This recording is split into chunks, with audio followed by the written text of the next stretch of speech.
jwolkins or jwolkins or however you want to call him is pretty much the dark horse of the competition. And what I mean by that I'll explain as we go through the challenges, but overall what I mean is that it didn't really seem like he'd be the up-and-coming moveset maker that he has become. And it's very interesting to see the progression as he's gone through his movesets. So first we have Archer Kirby. Now Archer Kirby, as with most of the Kirbys, it was okay. Most of them were either bad, okay, or good. Archer Kirby was in the good area, making below average, but not by too much. It wasn't terrible. It was an okay moveset pretty much. It was a rocky start, I guess, for overall scores, but 7.6 is nothing to scoff at overall. It's not a score you'd like at this point in the competition, but it's definitely not bad either. And then we move on to Abomasnow. Now, Abomasnow is where I feel jwolkins starts showing off his style as a moveset maker.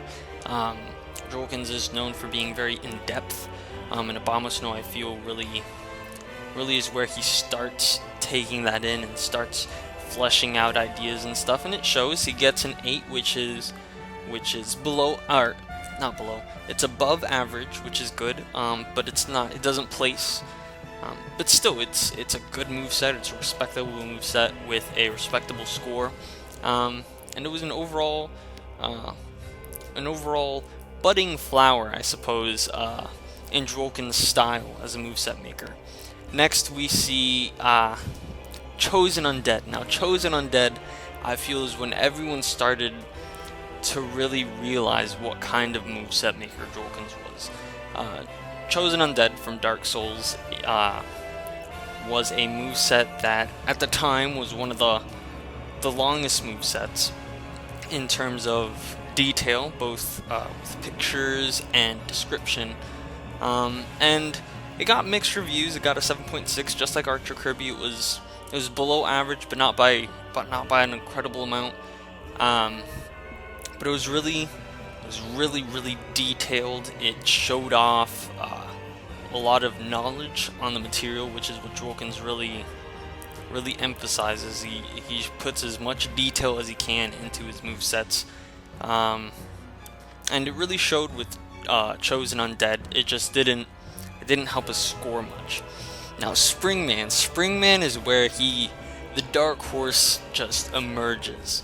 Springman is completely out of the blue winner. It was just amazing, spectacular. It beat out the previous highest score, which was Poison Kirby of mine at the time, and he beats him, takes him out, and it's a moveset that just really shines in all areas and focuses again on the concept of depth. There's a lot of in-depth material with a moveset for a character that barely had much to work with at the time. This was before the Arms Direct. This was before Test Punch. This was before most everything. And we only really got to see some things here and there of Arms, and he really fleshed it out and made it work. And it was an exemplary moveset, and this is when jwolkins started to really hit his stride. Then we reach Hunter from Bloodborne. Again, another gold, and he shows again with detail and depth and a real knowledge of what he wants to do, and he gets that across.